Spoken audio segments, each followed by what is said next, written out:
They just came in basically said, go away. I will just take care of everything. I want to Call this meeting to order how much I appreciate what at you do. 7:07 p.m. This is a work session meeting of the governing body of the Borough of Bloomingdale. Tuesday, October 8, 2013. I'd ask everyone at this time to please rise to salute our nation's flag.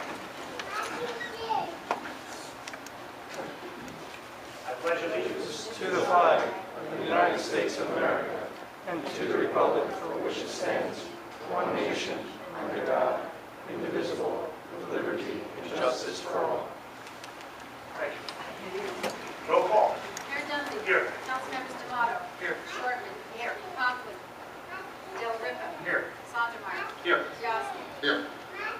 Also with us, Jane McCarthy, our municipal clerk. This is an official meeting of the governing body of the Borough of Bloomingdale on January 2nd, 2013. Public notification of the date, time, and place of this official meeting was faxed to all local news media posted here at Borough Hall. First state fire code, I am to acknowledge there are two emergency exits. The door with you came through and exit to my left. If an emergency was to arise, please exit orderly outside the building.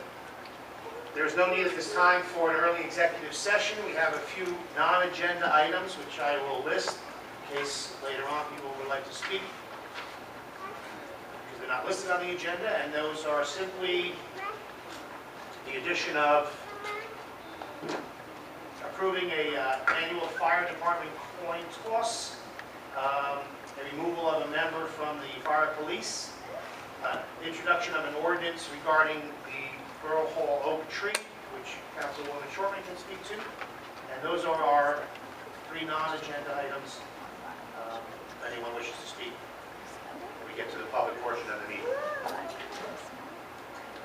Tonight we have three presentations before we begin our regular business, and we will begin our first, and I'd like to introduce a Bloomingdale resident, Mr. Tim Trainer. If you'd like to come up to the podium, and at this time I'd ask, and it's entirely up to you, if you'd like our police department to join you at this time up front, or... That would be great. Yeah. Sure. Gentlemen, if you would be so kind. Maybe you just stand. Chief here this evening? The Chief's in the light, Joe Burrell, yes. Great. Hi, Chief.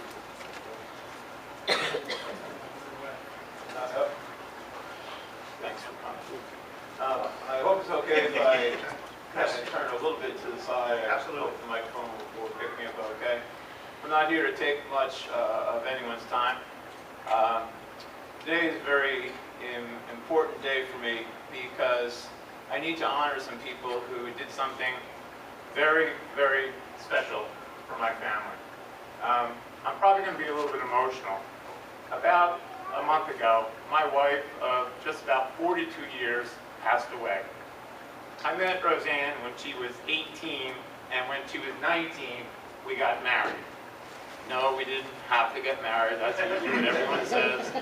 We waited 8 years before we had kids, and we had a real fun 8 years. And we were together all that time. But very cruelly, 2 weeks before we were going to go away to celebrate what would have been our 40th wedding anniversary, she was diagnosed with brain cancer. And she very bravely, without any complaint, fought for 2 years until finally she succumbed to that disease. Several times I had to call an ambulance, call 911. There were times when she would pass out. I didn't know if she was having a seizure or something worse, until the point where the doctor said, you know, with what's going on and the stage where your wife is at, unless you see these or those symptoms, I won't get into lots of detail. I think the best place for your wife under these conditions would be keep her home, keep her comfortable in her bed, surrounded by the people that she loved. On a couple of occasions, I had to call. Once I called 911. The police from Bloomingdale showed up before the ambulance. There's nothing to say about the ambulance. The police are typically on the road, and they get there really fast. And these gentlemen, the way they treat me, the way they treated my family, the respect, the help, the way they question me as to what could they do, how could they help, even before the ambulance got there, what can we do? So the first time when the ambulance came, the police work was done and we were off to the hospital. The next time it was clear that I didn't need, the doctor told me, I don't need to call an ambulance. Just see if you can call your local police if your wife needs help getting back into bed. She was about 5 days away from us bringing hospice into our home.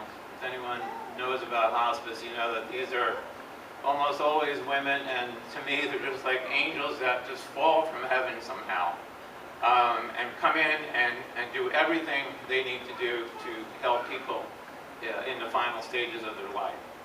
One day, it turned out to be only about 9 or 10 days before my wife passed away. I was holding her. She wanted to go use the bathroom. She only wanted two things in her life. She wanted to get to my older son's wedding, which she was going to miss by about a month. And she never wanted to be on a bedpan. She always wanted to be able to get into the bathroom because that was part of her sense of dignity and ability to continue. This one day, I felt her just collapse in my arms. She was unconscious almost. She could not hold her weight. My younger son was with me, and between the two of us, the only thing we could think to do was to gently put her on the ground. I purposely didn't call 911 because I did not want an ambulance to come and take my wife away from her home. So I called the Bloomingdale police. In less than 2 minutes, 3 of these gentlemen showed up at my house. And I couldn't believe they got there that fast. I think I just hung up the phone and looked outside, and there's a couple of police cruisers out front. And these gentlemen came to the front door and they started asking me questions about what's going on, what can we do, how can we help you, let's get in the house, let's see what's going on. And they took over everything. They were the complete professionals that they're trained to be. Not only were they professional, but the way that they talked to me and my family. And you have to try to picture this. My wife has brain cancer. She knows she has brain cancer. She knows she's dying. She knows her time is coming close. She's laying on her back on the floor. She is terrified, and yet she knows what's happening. She knows that there are police at the house coming to lift her off the floor just to put her into bed. Can you imagine what is going through that woman's mind? And can you imagine what these gentlemen were able to do to actually calm her down, make her feel safe, make her feel that they knew what to do and how to do it, and get her from that floor. It took 3 of these guys. I don't think I want to meet any one of them in a dark alley sometime. These are big, these guys are strong. 3 strong police officers and me just, them telling me just move the chair, put the blanket, put the chair back over here, do that. 3 of them and a little bit of me to get my wife off the floor and into the bed. And even then, they questioned me very carefully. I don't want anyone here, especially a chief, to think that your men didn't do what they should have done in terms of, does your wife need an ambulance?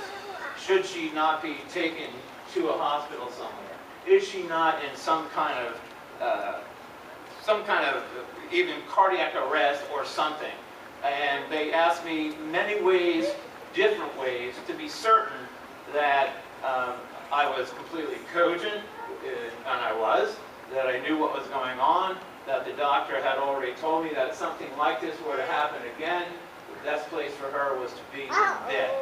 Once they were totally satisfied, and Chief, I need to really stress to you, these men did what they had to do to make sure. They didn't just say, oh, everything's okay, I'll say, okay, we'll see you. They stayed there and they talked to me to make sure that I was confident that my wife was where she needed to be. And 9 days later, she passed away. I don't know what I could tell you. If an ambulance had been summoned, or if you had thought that maybe I didn't know what I was talking about, my wife would have been brought to a hospital. She never would have been let go. She would have been hooked up to every tube, wire, every bell, whistle, anything you can think of. And I'd have to be going during special visiting hours to see her. And instead, because of you guys, I shouldn't say you guys, you gentlemen, what you did that day is you gave my wife her very last wish to be at home, in her bed, surrounded by the family that loved her more than I could ever tell you if you gave me 10 hours to talk. Don't worry, I won't. She was the love of my life. She is the love of my son's life. And we miss her terribly. She died way too soon. She was only 61 years old, and we were 2 weeks away from going on our first ever cruise, first trip to Europe to celebrate what was going to be our 40th wedding anniversary. And I got to tell you, I'm pretty pissed off about it. And I just got to tell you, because sometimes that's just the way you feel. But I'll come to grips with it, and I've got my son still. I still have my part of my family, and we will always miss her, and we will always love her. But I need to make sure that the Borough of Bloomingdale knows that its police department acted in an exemplary fashion. They knew exactly what to do, and they made a woman who was dying feel like she was in safe hands and that she could get back in her bed so that we could put our arms around her as she peacefully slipped away through some portal into whatever world awaits us after this one. And to that, I have a couple things. I have a special plaque that I had made to give to the police department. I hope you don't mind that I put my wife's picture on there, because I think that eternally, I think it really is dedicated to her. If you can see from there, she sure is a beauty.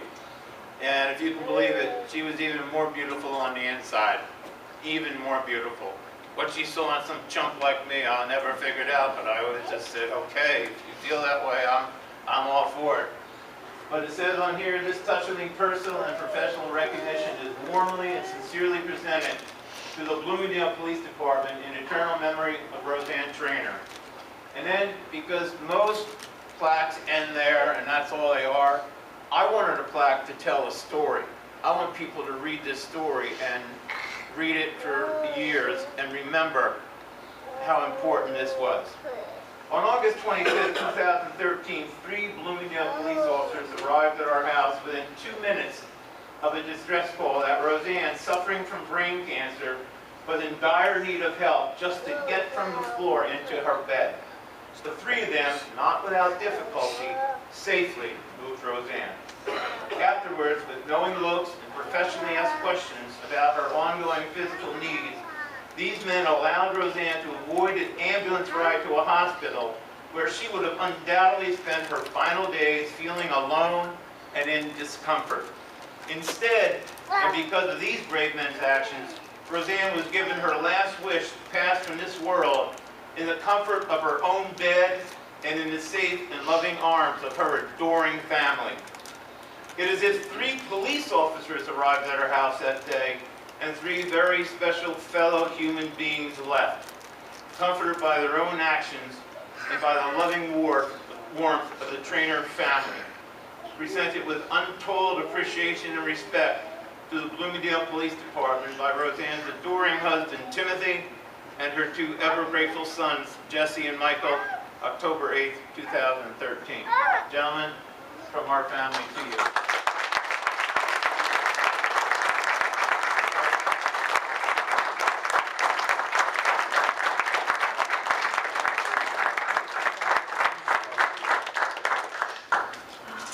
Additionally, I also told the chief, I must be hungry, that I don't have something made out because we need to find out what it is you're getting, but I am donating $500 to the Bloomingdale Police Department to assist them in getting some medical needs that they have. That the chief has told me before I say what they are, things might change a little bit. But in addition to that, our family wanted to give you $500 as a token of our appreciation for what it is you did to us, what you did for us, and especially how we feel about all of you. Thank you so much.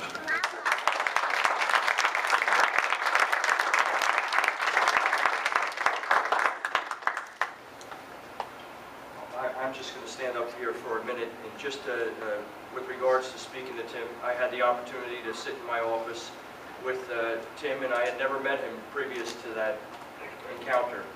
And when I left there, I sat there and I said, what a tragedy, but on the flip side, what an amazing story.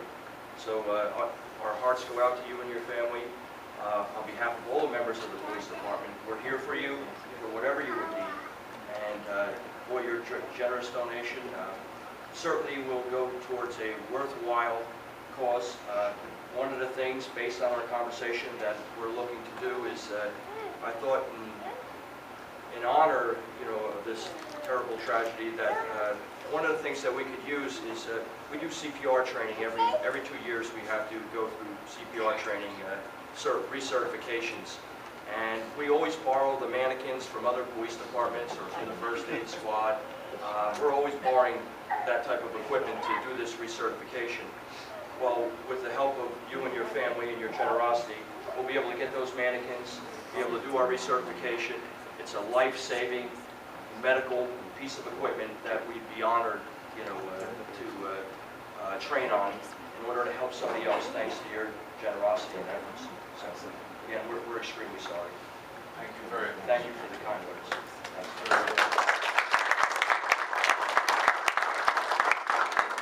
I just want to thank Tim. I've known Tim for about 20 years. Thank you for your story. Thank you, Mayor. I was remiss in not introducing Jesse and Michael, your sons. Thank you all for sharing your story. I did know Roseanne, and as Tim said, she was not only beautiful on the outside, she was an incredibly compassionate woman. And we're all sorry for your loss. And your story is very special. It just justifies and brings community to Bloomingdale. So I thank you sincerely for that. Thank you. Thank you very much. And our fine officers, Chief, as always, amazing gentlemen that you are. Thank you. All that you do. Mayor? Thank you. I've known Tim and Roseanne for 20 years, and Roseanne would happen to be just sit and talk, and she'd always, I just want you to know, she always talked about her love of Jesse and Michael, and when I had my loss, she was there for me, and I just want to promise you, you will laugh again. You're going to cry, you're going to laugh, and everybody, don't be afraid to talk to them and ask them about it, because you need to talk and hear that. I miss Roseanne. She was a wonderful, wonderful lady, and I need to turn lady. That means a lot coming from you. Thank you. Thank you. Thank you very much. If I may, while you're meeting, I just wanted to pass out some things that were available that that'll give you a little sense of who my wife was and what she was like.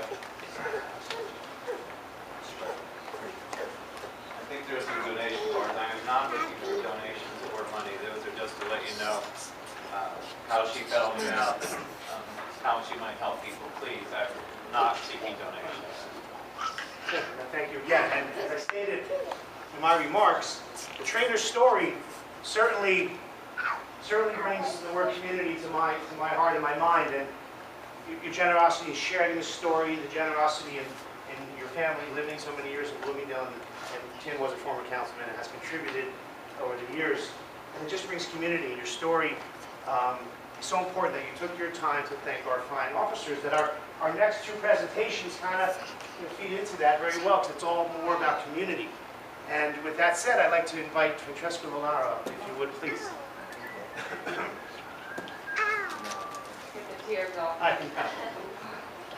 I just wanted to invite Francesca here tonight to introduce her to our community, tell you about this fine young woman, and present you with a certificate again about the community. Francesca serves in the National Guard. She served in Afghanistan, and as you can see by her attire, she has won a pageant, Miss New Jersey Co-Ed, which I will let her speak to what that means. But part of Francesca's it's just who she is. I know prior to you winning this, is a community sense person. And she, Jane and I met a few weeks ago, talked about your new title, talked about getting involved in the community, already working with Municipal Alliance and our younger kids with the Drug Awareness and Alcohol Prevention Program. So I thank you for coming tonight. Thank you. I'd ask you to introduce yourself and tell the audience about your title, and then I'd like to present you with something. Thank you. Well, my name is Francesca Valero, resident of Bloomingdale. I have the title of Miss New Jersey Co-ed, and co-ed doesn't stand for boys and girls. It's more about a scholarship program and girls that are in college and volunteer work.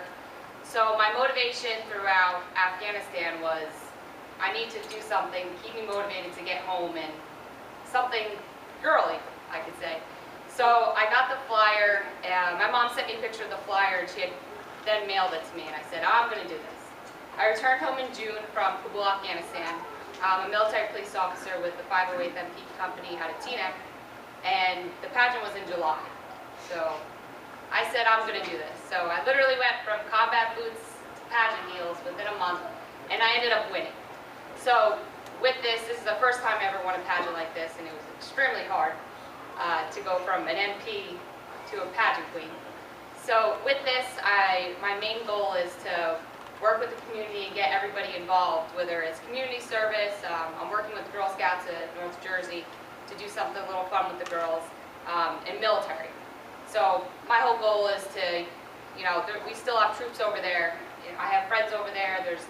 We're losing soldiers every day. So I would really like to get the community more involved and support the troops. So in November, I compete for the national title in Florida, Thanksgiving week. So I compete against over 100 girls, and we will see if I win the national title. Well, again, we congratulate you, and again, you certainly, as mayor of the governing body and all our residents, make us very proud that you are the Bloomingdale, you call Bloomingdale home. And I'm pleased to present you a Citizens Award presented to you, Francesca Valero. Your achievement reflects itself in the pride of the community and a role model for young men and women to what one can attain if they put their mind to it. So best wishes for a successful future, presented this 8th day of October by myself, the mayor, and the governing body of the Borough of Bloomingdale. So I present that to you. Thank you. We're incredibly proud of you. I look forward to working with you, Thank you. with our youth, and like I stated, and tradition in our borough community. Thank you.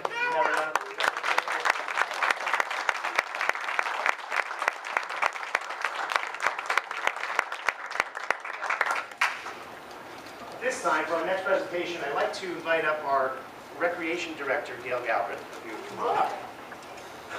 Also with us this evening is our Recreation President, Brian Brenkert. Thanks for being here. And I see some staff of the camp, right? Yes. I ask all the staff to come on up. Maybe you get behind here, and I'll explain what we're doing, and then Gail, I'll give Gail the floor. All the staff will come on up. Behind the table here.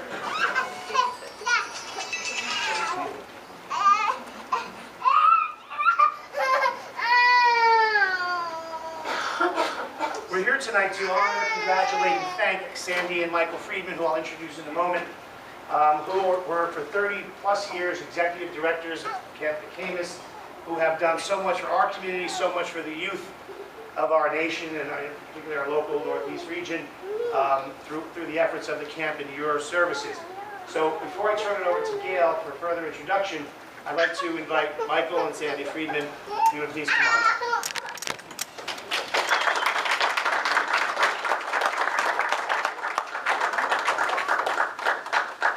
Michael and Sandy, who again have worked 33 years, I believe, are retired. And with that, I will turn over to Gail for your presentation. I could go on and on as well. I'm so sorry. Thank you. I knew, just in passing through the town. Thank you. Very kind. I'm very sorry for this. Camp McCamus, sometimes somebody that lives in Bloomingdale, I mean, I was there for I don't know how many years, didn't even know where the Camp McCamus was. And it's 1 mile up Macapin Road. It's part of the Butler Hewitt Trail. It is a summer camp and now home to Bloomingdale Rec's summer camp program, which we call McCamus Day Camp. We moved there from the school. We have the lake, we have the woods, we have the hiking trails, canoeing, boating, fishing, crayfishing. The kids have expanded what they're able to do up there, and I thank them for that, Bloomingdale Rec. 33 years is not, I couldn't even begin to say what Mike and Sandy have done in the 33 years. I've known them for 20 of those 33 years. I was their bookkeeper for 10 years, and then I left and I came to Bloomingdale Rec. I just wanted to be with kids and day to day and run the programs and stuff, and I couldn't stand working with numbers anymore. And then I wouldn't have been able to know Mayor and council, right? The motto for Camp Camus is making memories and changing lives. And with that said, Mike and Sandy have touched hundreds of thousands, I think, people's lives.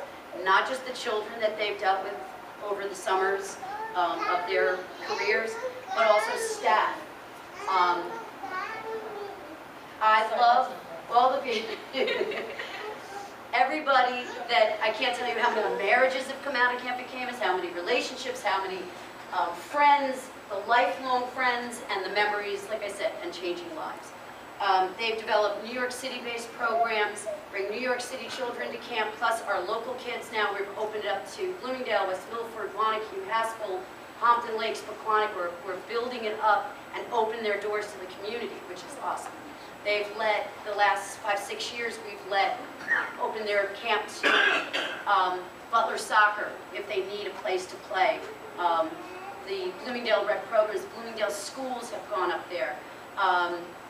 Basketball can use their gym. I mean, we've opened up our doors and reaching out to the community, and it's a wonderful thing. I'm going to miss Mike and Sandy very, very much. They're moving to North Carolina. They're going to probably start another endeavor in their lives with another 30-something years dealing with children. But Bloomingdale Recreation, Brian Brinkert, President, and I, we're giving you the brick. Mike, I'd love to give you this brick. They're donating a brick for the dam. Camp Camus has to rebuild their dam. So we're donating a brick to Camp Camus. That's like kind of an honorary thing. And we made this up, some of your staff, we all made this up for you. It's just a little something to take home and hang in your new office, okay? And the quote on there, the love you take is equal to the love you make. Look, Beatles, sorry, I'm an old Beatles fan, but when I hear that quote, I think of the two of you because of all the love that you've made and what you've taken. So, I want to thank you, we all want to thank you, and Bloomingdale Rec.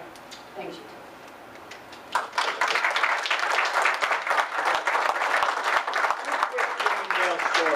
The first is, my office happens to be in West Milford, but if I walk across the little path, I'm in Bloomingdale.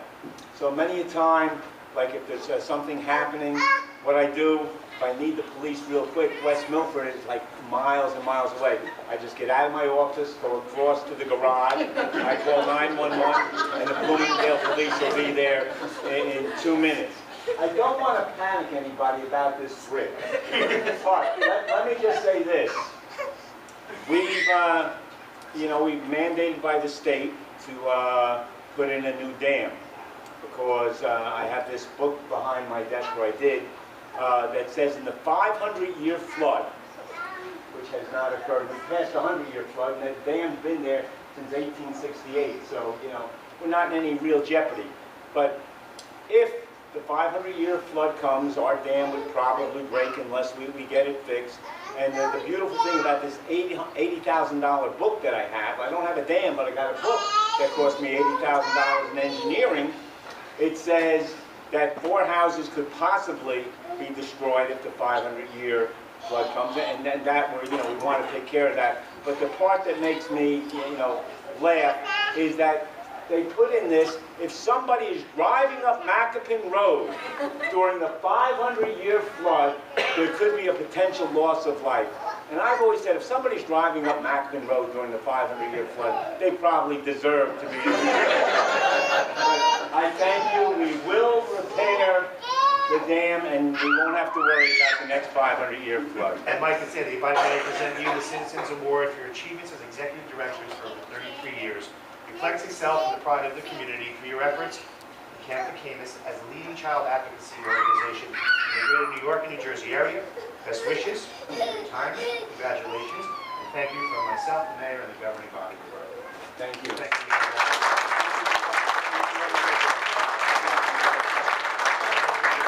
For information on Camp McCamus, feel free to come up and visit us, take you on a tour, show you around. It's a beautiful, beautiful area. People don't even know it's there. They come up there, shocked. Thank you, Gail. I'd like to thank the Freemans for being here, Francesca for being here, and the Trainer family for sharing your story. We'll take a 5-minute recess. Can I say one thing? I'd just like to add one thing. I never thought I'd get the opportunity to thank Camp McCamus. But many years ago, my property happens to be way over the hill and down from Camp McCamus. And we had a new dog who loved to run away. And I got to know people at Camp McCamus very well because they'd always call me up. And I said, Camp McCamus in Bloomingdale? And I'd have to ride all the way around Maccavan Road. So many, many times I picked up my dog from Camp McCamus. So I thank you for that. And you have the best yard sales in the world. I still have them, but they were wonderful. Okay, 5-minute recess. Thank you.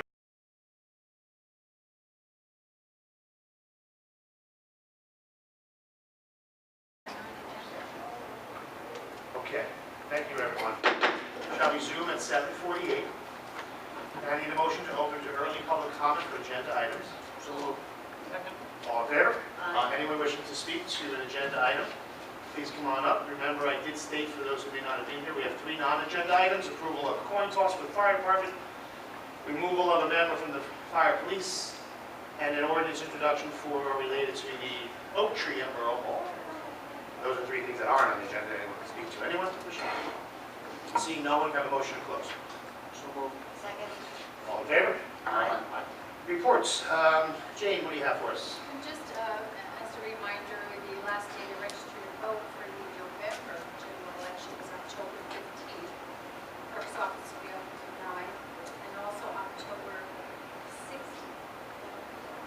That's the special election for the Senate seat next week. At 6 a.m. until 8 p.m. the polls will be open.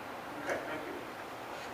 Joining us earlier, and I didn't mention for the record, is our attorney, Fred. Fred, how are you? Nice to be here. Do you have anything for us? No, just for executive session, just want to update the governing body on the floor vote.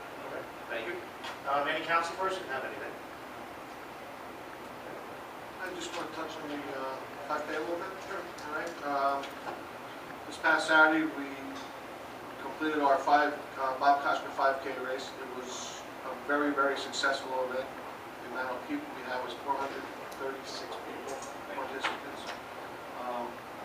What really amazed some of the people that were running at the end, they were talking about the residents on the route. You know, people out there cheering, handing out water, doing everything. There was just one little girl, which I found out afterwards, had a lemonade stand. It's kind of difficult to sell lemonade to people running or walking, but it was cute. I found that out afterwards, and I'm trying to find exactly where that house is, so I can thank them for knocking their door. But it was very successful, thanks to the police department, our local fire departments, our ladies auxiliary. There's so many people involved in this, and most of all the participants in the Koshner family. We succeeded. The monies that were raised, and I'm not going to tell you how much because we're going to do a presentation of Lust Garden. We're trying to confirm that date, and then the amount of money we're going to give them, but we really went and surpassed what we planned. It was very exciting. Donna, who helped us with that, she can tell you it was very, very, very rewarding to do this event, and it's going to be an annual event as long as we can keep it going. So, thank everybody that helped us out. Thanks, John. I just want to thank John. You really spearheaded, you and the chief and your committee and our fire department. It was truly an amazing event. Anyone else have anything? Just my item would be, I'll talk about later about the Oak Tree, which would be on the Environmental Commission's agenda. Okay? Sure. So it's a non-agenda item. Non-agenda. We would introduce by title and ordinance this evening. Right. Yeah. It was brought up by the Environmental Commission. Okay. Yes, sir. Yeah, I was just going to give an update on the Maccavan Road school busing situation because we just gotten the traffic report back yesterday in time for the Board of Education meeting last night. And there were some minor changes suggested by the traffic department. And the addition of, it was suggested that there would be signage added and some markings painted on the road as a warning that there are bus stops there. And that is currently being worked on and coordinated between DPW, the police department, and the Board of Education to get those out there. So hopefully we'll have, you know, as the business administrator said, Mackin Road it's a hazardous route. It's just not a good place to be picking up kids. But hopefully we're going to make it the safest we can be. Absolutely will. Thank you very much. Okay. I don't have much in the way of a report. My last meeting's report I think was quite comprehensive. And one thing I do have, today I received the state health plans insurance premiums, what they would be for 2014. And remember, in July, we changed to the municipal insurance fund. Based on the new state health plan rates, compared to the rate we've locked in for 18 months, the savings in 2014 is $102,000. So it was a great move, smart move that we did, moving our employee benefit package. So I just wanted to state that. Moving along, I need motions. Pending business. Councilwoman Shortman put item A on the agenda, discussion regard to council review of Riverwalk. What did you wish to speak to regarding that? I know at the last meeting, we had the presentation by Ed, so all of us were there. We had a lot of input from our public on the aspects of it, the length of it, the challenge of it, and I think from the conversations that I heard from the council and from people I've met, people come up to me and say, I don't even know if they understand the scope of it, but they say, I love the idea to a river walk. And I think once we saw the challenge of it, I don't think that the major part of it is in the near future.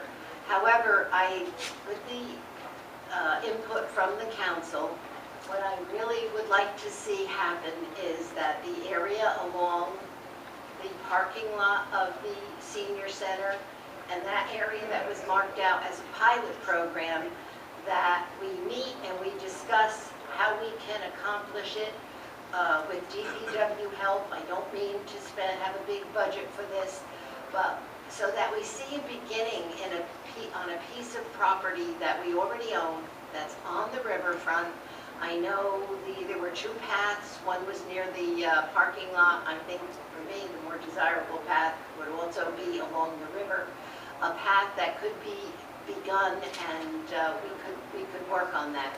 And I think the reason I put it on the agenda is we had a lot of input, but I didn't get any input, publicly from the council. So that's what I'm asking for now. If you think that beginning could be, I know that Sonny Brennan, who works the garden, is very willing to work with some ideas. And I'd just like to see a beginning early in the spring, especially because I know last spring when we were there, it was the time, to start cleaning out. The summer really isn't the time to go after some of the vegetation that's there to begin something. So that's why I put it on the agenda to get your input. My input is as follows. On the surface, I would not be against, and I'm not calling it a river walk, would be to make a park-like area behind the senior center. My advice to you would be that in January, because it's not going to happen this year, it is a recommendation to the Rose Fund Committee, and the Rose Fund Committee would then, if so desired, put that in their recommendations to the governing body as they do on any such projects. That's my input. Okay, and I guess since all of you will be here next year and in January and following this through, and I do agree with you about the idea of it more of a park and thinking about it in that sense, and a walkway that would go around the property we own. I think that I will do that, and I will present it myself to the Rose Fund, but I just would like to know if the council that it's seated would accept that recommendation from the Rose Fund. You're asking for that answer now? I'd just like to get a feeling, not a I'm commitment. not going to speak for anyone. No, I'm asking Rich, I'm asking Yeah, Ray. no, I mean, I think that's a good idea.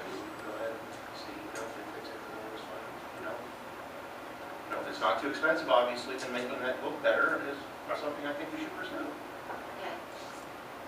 Ray? You really want me to speak publicly about this again? Yes. I mean, we've been rounds and rounds on this, right?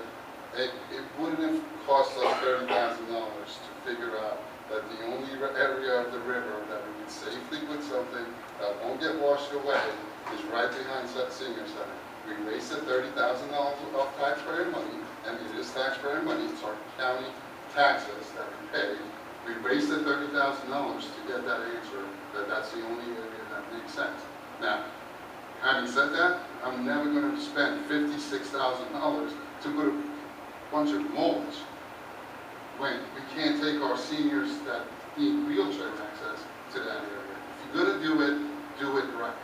Let's plan it, let's put it on the list of projects that needs to get done. There are many projects, in my eyes, that need to get done before that, but I'm not against it, I'm actually for it. It would be a great area. But let's put it in right there in a way that we can bring, it needs to be wheelchair accessible, and it needs to be done right. It needs to be lit up at night. It would be a beautiful thing to get it done. But next year, I don't think so. Ray touched on it a little bit, and I remember Mrs. DeLasia standing up there saying there was nothing for seniors here, recreation-wise. And I think it would be a great project for seniors. But I have to kind of agree with Ray, because when we did the Oakwood project in Lakeside over there, we did get calls from residents in a wheelchair to make sure it was going to be wheelchair accessible. I personally don't think, other than grandparents bringing their grandkids over there in a little park area, maybe some other parents will be back there, but it'd be primarily for the seniors and the senior center and the people using it. But I think it needs to be done right. I've walked back there since then. Personally, looking at the river, looking across the river, there's an abandoned park across the river, which there's an old basketball court that's sitting back there from when Butler had a park over there and got washed out. I am not against the project at all. I think we have to see the cost. I think it'll be a lot more than $56,000, even if we put mulch, by the time we get DEP approval or whatever we have to do. But I'm not against the project at all. I think you do need something for seniors. I think it would be a nice park area. I'm not against it. Okay. Mike? You know, I'm 100% for it. I told you that sitting here before.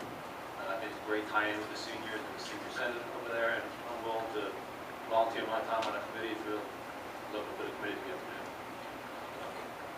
Thank you. Well, I thank you all for your input. I thank you for your opinion. I personally don't see it strictly for seniors.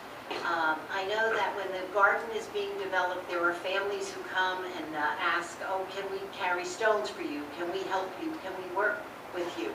Yes, there are families along Main Street in this area. And I had said something about Sloan Park. Well, Sloan Park will never be what it once was. I don't think we'll ever see the playground equipment there again. I think that, Sloan Park will forever change, and I think this would be complementary, and I think many people could enjoy it, not just seniors, but I do understand what you mean, and I thank you. Thank you. Okay. Item B, report on receipt of bids for restroom facility at Walter T. Bergen. As everyone is aware, we received a $100,000 grant from the county for small restroom facilities at the Walter T. Bergen.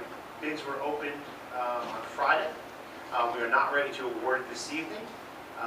There are attorney review going on some of the bids. There's a possible withdrawal on one of the bids, so I'll bring it back to you at our next meeting, hopefully with an award if it's within budget, or a direction to rebid another day. I don't want to get into too much because it's still an attorney review, the specifics. That's where that's at, just so everyone knows. And kind of similar with Rafkin Road. Rafkin Road project, although we had every intention of build out in summer and due to delays with utility inspections and surveys, etc., we opened bids today. And we do have a low bid that is well below our anticipated engineer's budget. But there again, it is still under attorney review. make sure all the i's are dotted and t's are crossed before we can award. So the plan will be awarding that on October 22nd. Okay, so deadline?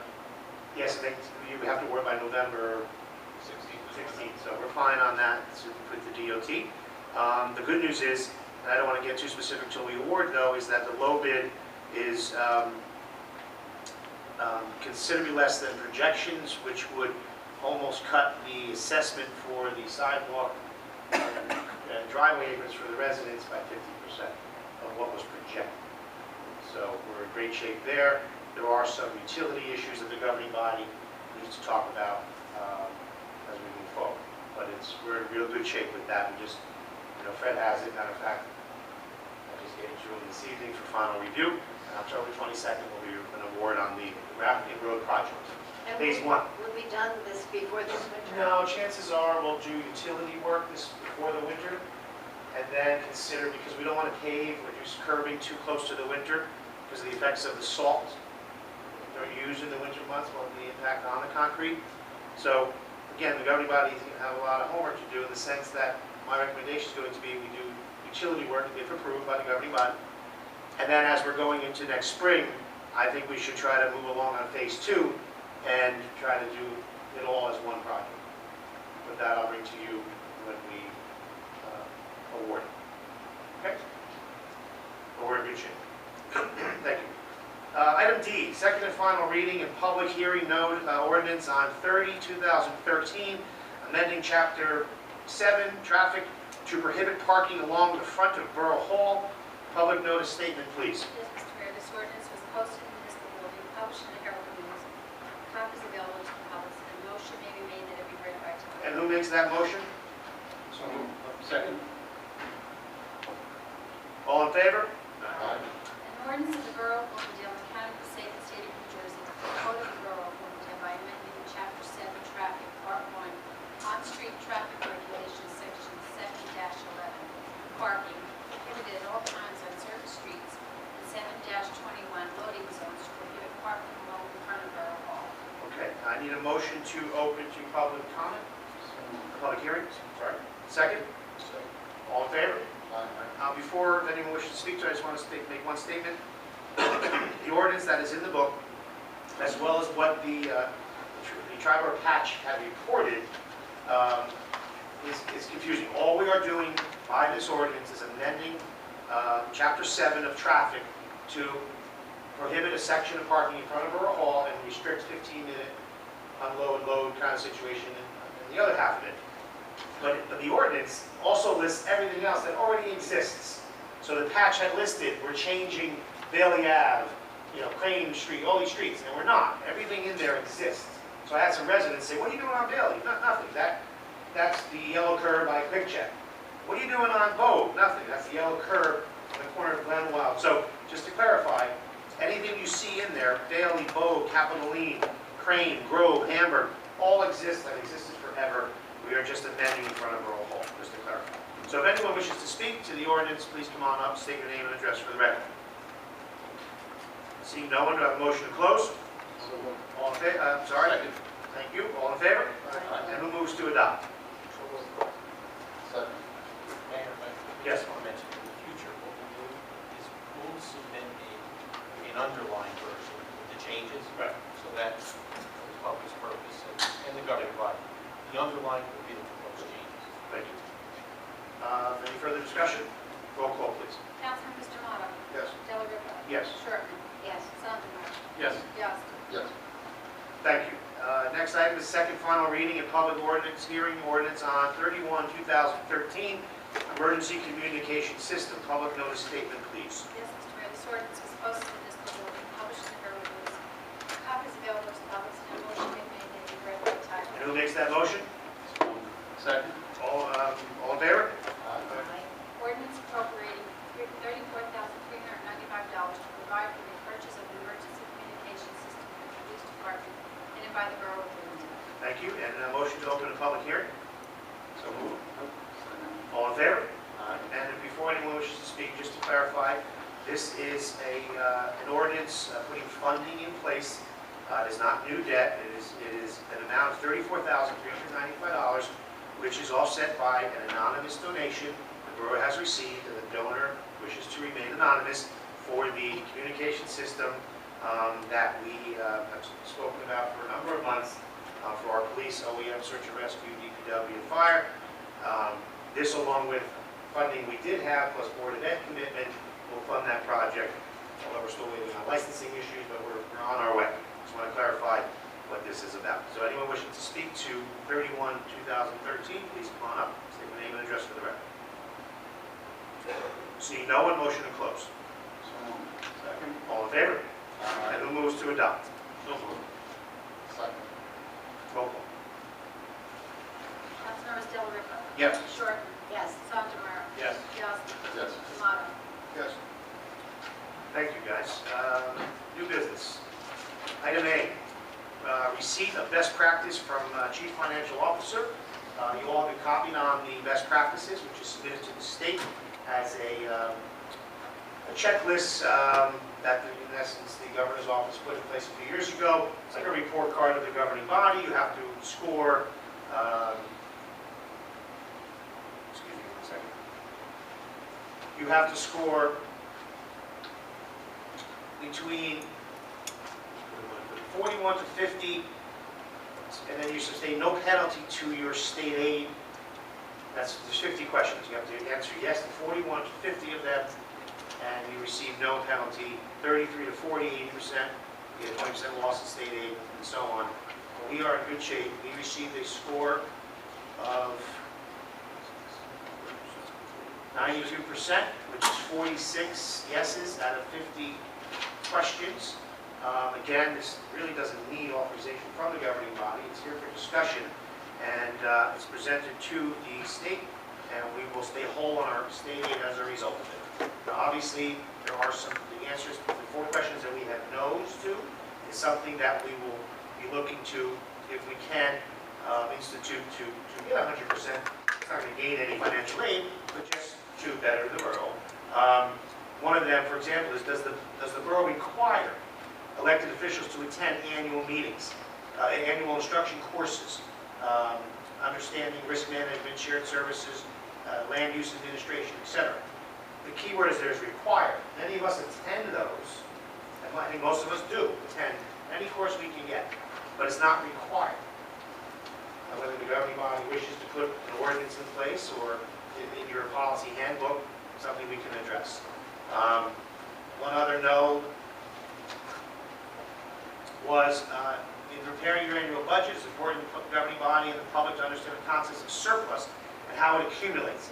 So we have a surplus policy, and my CFO and I are at a loss. I checked with a dozen towns, and nobody has a surplus policy.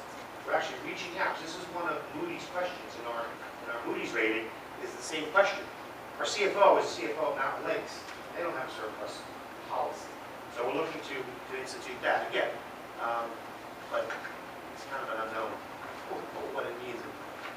We know what surplus does for you and what it's about. We have to implement the policy. It could be as simple as an annual resolution stating, you're doing your attempts to accumulate surplus. Again, the other note was, does our municipality limit benefits for work-related injuries to the above statutory benefit under workers' comp? See, our employees are entitled to wage continuation equal to 70% of their wages. And that's by contract and disability law. So, in essence, it's not just workers' comp benefit an injured employee gets; they get their full pay while they're out. So, if we were to limit that to 70%, which we'll never negotiate, that would become a yes. And then the final one was, have we adopted resolutions eliminating longevity for non-union employees? And we haven't today. Those are the 4 questions. Everything else was a yes. And so, those are the 4. I know last year we had more than 4. That's what I was going to ask you. What was it last year? This is an improvement over last year. We've increased. We still were at 100% state aid last year. Right. I meant. But I want to say we were, had 6 no's instead of 4 no's. I think I implemented. I was able to, with negotiations of new contracts that we're in now, change one of the answers to yes. So anyway, just to give you a heads up. So that's just for discussion. Well, opportunity right now to let's make it a requirement, and every governing body has to attend a class at least once a year. Again, Right? We're doing it already anyway. Seconded. no, it's a funding issue, so I wouldn't do that till the new year, and I agree with you. We should have it by ordinance, but not all classes are free, many are not. And we all know they're not cheap either. Is the ethics class free, or we have to pay for that? What in Kenilworth? We share the expense for the instructor. But many of the ones we've attended, budget, seminars and things, you're paying $65, $85 a member. So again, I'm with you, but I don't think you can commit now. Let's put it in the budget under education, move forward. Would that be satisfied by a resolution as well as an ordinance? You could, as long as you do it annually, Right. I mean, Make it part of your part of the organization. January 1. adoptions and resolutions. Yeah. No, and I will do that. I just don't think you should take action tonight. No, I wasn't suggesting, I'm just saying, we all know that an ordinance It's not effective. This is from 2014 state aid, so. We just don't want it to be a year from now when we discuss this subject again. We have the ability easily to make all four of those yes answers. It's not changing your award, because you're already at 100%. Right. It's good for the borough. Okay. Adoption of resolution 2013 10.1, chapter 159, body armor grant. Who makes that motion? To adopt this resolution. Second. Any discussion? Roll call, please. Councilman Sherman? Yes. Sondemire? Yes. Bianski? Yes. Tomato? Yes. Delavan? Yes. Yeah, it's just a federal grant amount of $2,100 for our police department for body armor protection.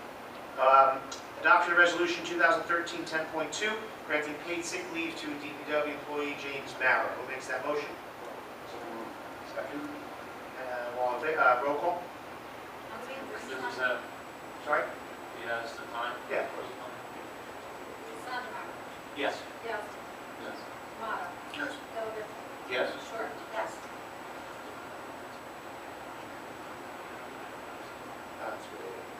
Thank you. Adoption of resolution 2013 10.3 through 10.4. These are two assessment adjustment tax appeals that are recommended, i.e. tax, State County, went to the courts, our attorney, and our assessor. So it makes a motion to approve those resolutions. So moved. Second. Any further discussion? Yes, I'd like to know why this is so huge. Was it so I wrongly, asked that question of the assessor. so wrongly? It was so assessed? grossly overassessed even prior to the revale. But this amount was the reval assessment, wasn't And it? it was so grossly prior to. So it's absolutely unjustified. Because I question the dollar amount too, the amount of This reduction. is the 2011 document, so Right. now it's 2012, so this is Pre-reval. Yeah, it's not the revamp. This is What was pre-reval. it reevaluated at with our 2012 assessment? I think they probably on the settlement amount. I think it was very close to that. I can check. I might be able to look that up. Okay, Check that. it's huge. It was, but I went to assessor with the question, and it was just, What's the net impact of this? I don't even know. What's what? The net impact of this. Like 100 grand? which is, no, not on taxes. Oh, on taxes, I thought you meant on the No, assessment. just what is the assessment? Yeah, good thing. It's a 2011 appeal, it's a $200,000 difference. It originally assessed at $437,000, now it's $250,000. Okay, so it's actually $180,000, so at average of $4, $7 grand. But you have budgeted for unanticipated collection and appeals. It's budgeted out. This has gone through the court, it's not something we made locally, it was through the State County tax appeal file with the court. Well, it was a settlement agreed upon, you know. I was going to ask, is that why we're having to approve it? Is because it went to the Yes, court? it's a settlement that was recommended by the tax assessor. Okay. And when that happens, he evaluates, like in this particular case, he re-inspects the property, evaluates the information that's submitted. Then if I'm not involved in those negotiations, I ask him to write a letter explaining why he approves it. And when you settle it, you avoid the additional costs and risk associated with the trial. And interest is waived, because if you go to trial, there's interest on a judgment as well. this one didn't make it to trial. I was advised by Brian that If it you don't reached the approve settlement. this, it will go to trial. The second matter, I did get involved in negotiating because there was a tremendous amount of, it was a much smaller settlement, but it was a residential appeal, which I was involved in. Well, So I read, sometimes it varies. I read that they, in Brian's opinion, they had presented comparators. Yes, Can we see those? sure. You even sent an email today to Brian asking for that information, which will, I had trouble getting his email address, but I did get it. I tried that address too, but, okay. all right, so there's a motion on the table, roll call. Councilmember Johnston. Yes. Tomato. Yes. Delariva. Yes. Short. Yes. Stanton. Yes. Thank you. Adoption of Resolution 2013-10.5. This is a resolution I'm asking you to adopt. It is a 10-year road paving plan that I had put together and put in front of you. And as I stated in my plan, it is an incredibly subjective document in the sense where every year is going to depend on funding, finances, road condition. I may have a road in there that I have recommended for 3 years, but in 3 years it's in good enough shape to continue on. And one I have 8 years might, for whatever reason, become poor condition, we have to move up. So it's a very subjective document, although it's a plan. And we're at least putting a plan in place. And I had a discussion with Councilman Yancey, who was saying we should try to spread it out 20 years. And I don't disagree with that concept, except that this in itself will become a 15, 20-year plan.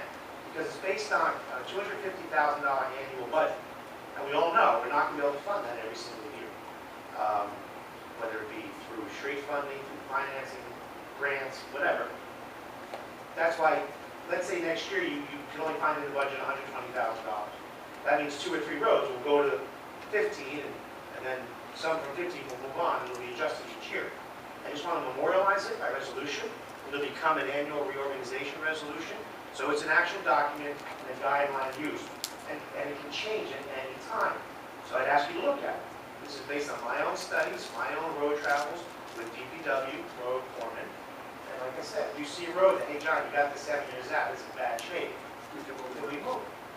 But I just want to memorialize it because it's the first time the boroughs have a plan in place, as opposed to flipping a coin haphazard of what we're going to pay for.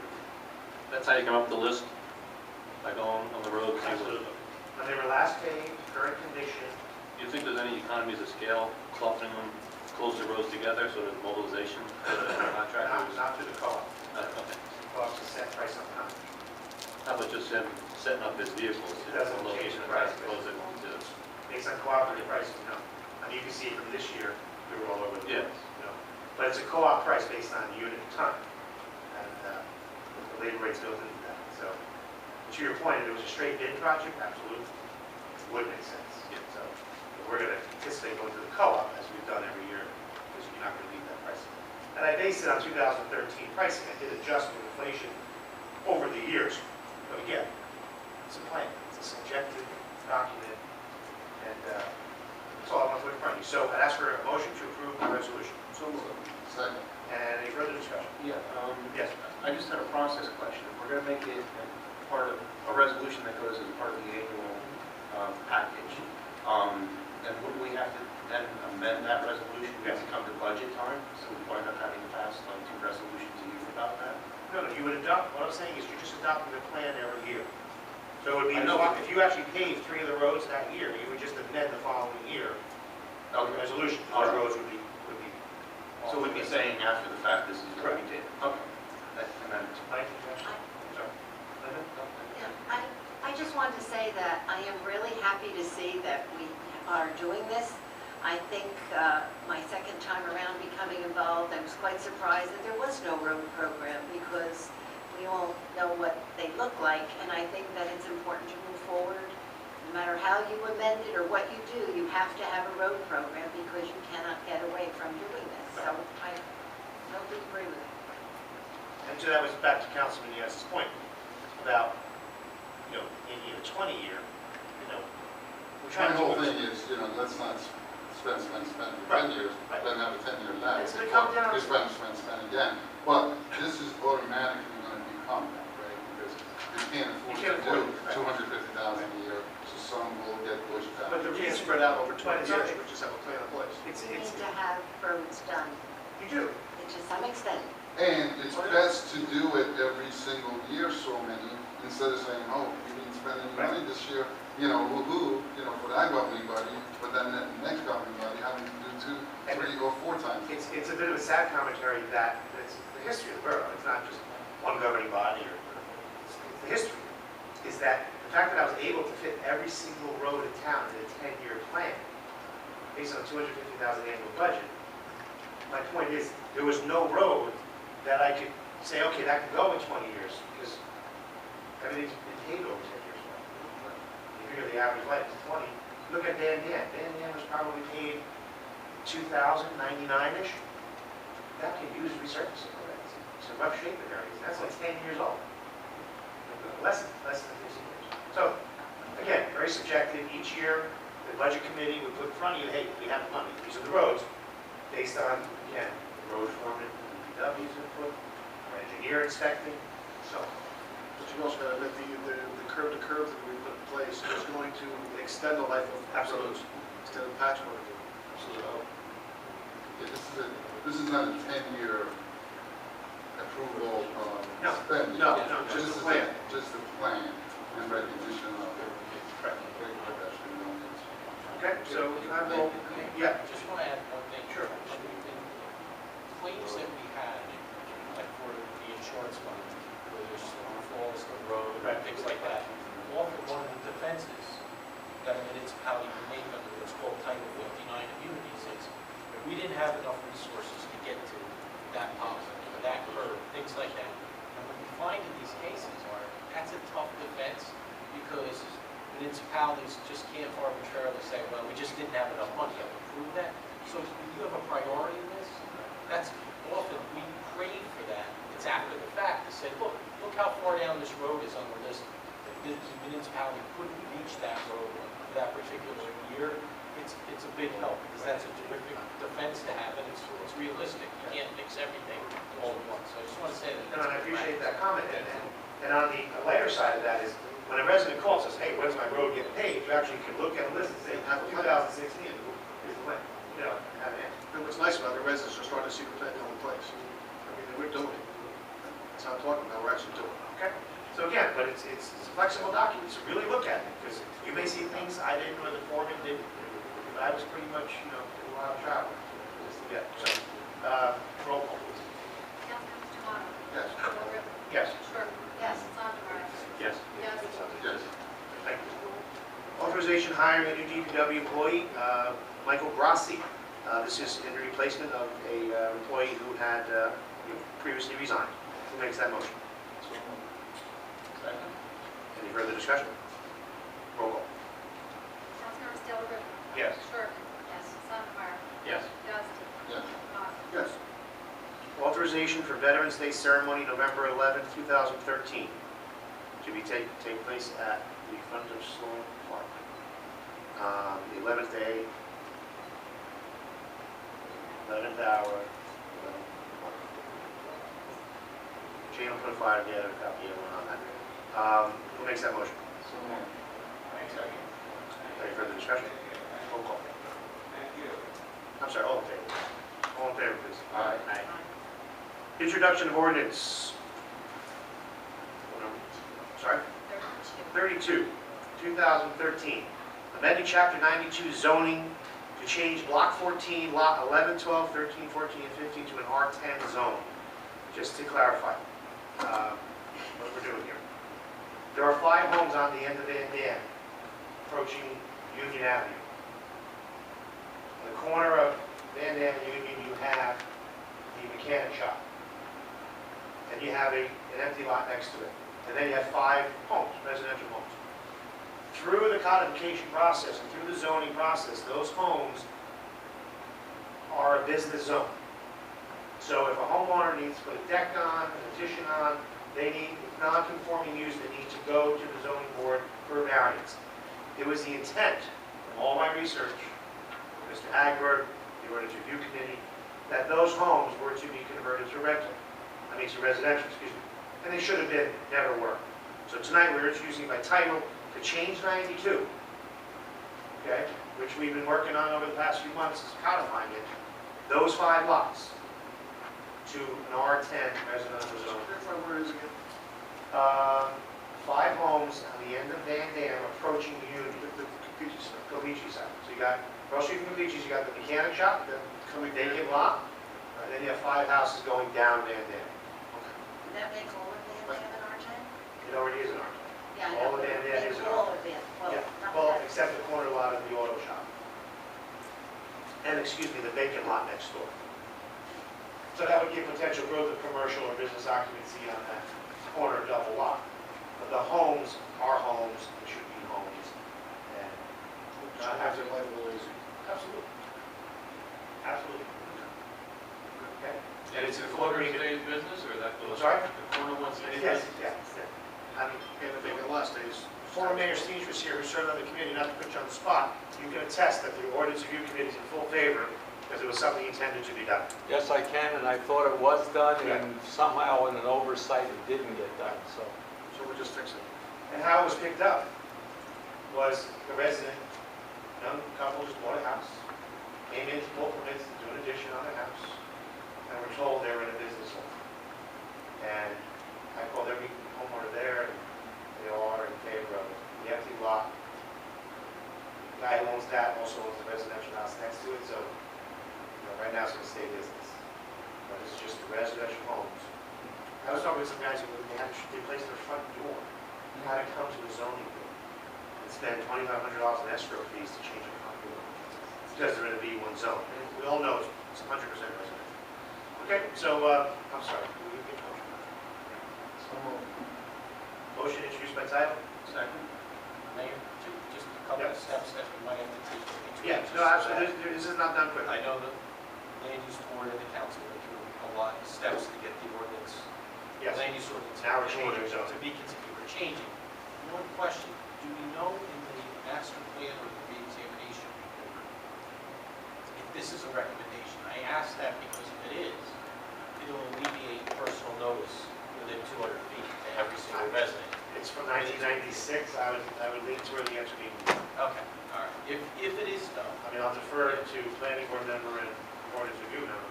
Yeah, I believe it was done, it was supposed to have been done in some of our reviews, yeah. But it's not in the master. but it's not in the master. Okay, and you might want to ask for just a little bit of time, because Yeah. one, we have to send the ordinance to the planning board, which sounds like that's not an issue for a consistency determination. Correct. And two, it will be incumbent upon the borough to send personal notice to every property here, and then every property within 200 feet. Well, Then you got it right. before we adopt, Yes. Okay. Yeah. the planning board is meeting on the 17th and could hear it, could review it then. Yes. I would like to bring this to the council for adoption on November 12th.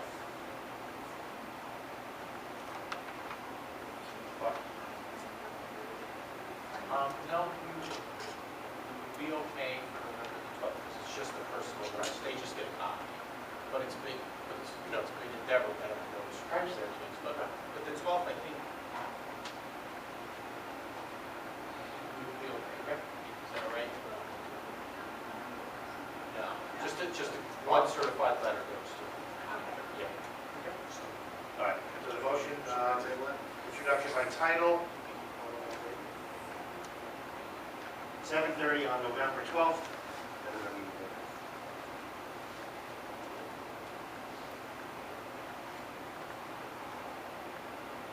Right.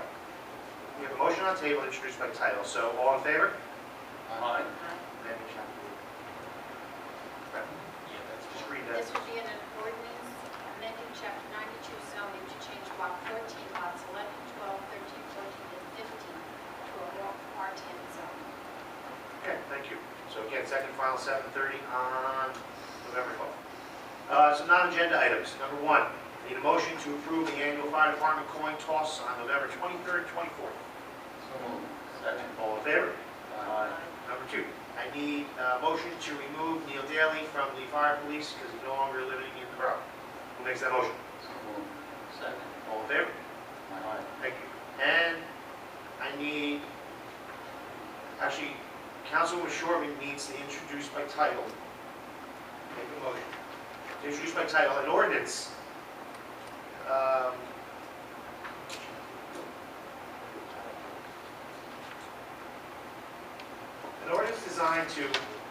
provide protections for the oak tree in front of Borough Hall with language to state that before any governing body or administration can choose to remove that tree, it must be deemed unsafe and diseased by a professional arborist.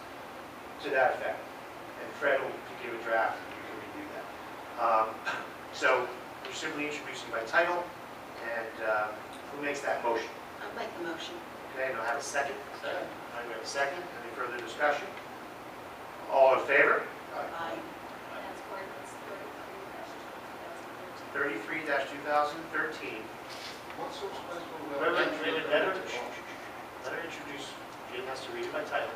We'll read it. We're introducing an ordinance to provide safety to the Borough Hall oak tree. Leave it at that. Okay? You have a question? So they're tying the hands of all governing bodies in the future ever, right? That tree better be diseased before this building can be ever done anything. Or unsafe? Or unsafe. Special. I'm more than willing to discuss it. No, let's not discuss it. We'll have a public hearing on second and final reading on October 22nd. This is introduction by title. Okay? 7:30. Thank you. All right. And that was the 3 non-agenda items. Need a motion to open to make public comment? Tomato, Del Ripa, all in favor? Anyone wishing to speak to any item, please come on up. Yeah, just got to state your name and address out. Al Miller, 7 Murray Street. Talk about the 10-year road plan. Yes, sir. Is that even on the website? Can you see? It's done by resolution, it will be. Okay, thank you. Would you like a copy now? You have one? That'd be great. I got it. I'll give it back. You want it back? Sure. Hey, Al, came from my heart, so don't rip it apart. Oh, we're just seeing you're talking about. Just want to see where your road is.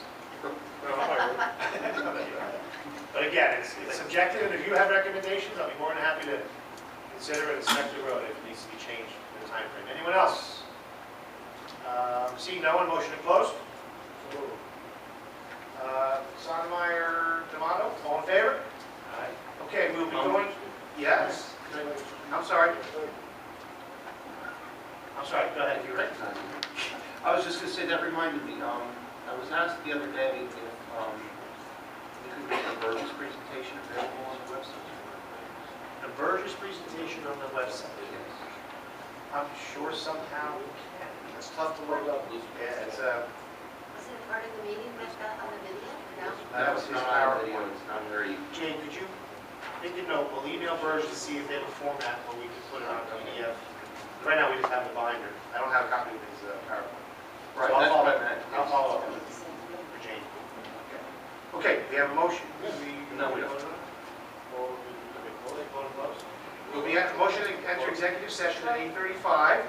Who makes that? Do we have a motion? If somebody, did we close? I'm sorry, I closed executive. No. They just got a question Yeah, on the yeah, yeah. roads. Go ahead. There's 3 Elizabeths. Excuse me? There's 3 Elizabeths in Bloomingdale. Right, and it either says upper end, lower end, or I have them all in as one. We'll do them all the same year. Oh, okay. Yeah. That's all. Yeah. My price is based on, you'll see from the report in the back, every road is broken down by its distances, and you'll see in the back, Elizabeth's broken down 3 times, 1/10 of a mile, quarter mile, whatever it is. And that's based on, it's roughly about $20,000 for 1/10 of a mile, based on co-op pricing. Okay, I'm sorry, did I have a motion to enter? I motioned to close executive. Can I just address, Councilwoman Shortman asked about the tax appeal, and I just want to indicate that I did go back and look, and the settlement for 2011, the value, when you equalize that value to the fair market value, it comes to the same amount that the rebound company was for 12 and 13 for the property. I just wanted to know, so we're all, yes. Okay, thank you. Okay, I need a motion to enter an executive at 8:36. Who makes that motion? So, Second. All in favor? Okay, the governing body will be dealing with 3 matters of the negotiation and 1 matter of attorney-client privilege. Good. And there will be no action taken after executive, although the public will have the opportunity to speak if such action was to be. Take 5-minute recess.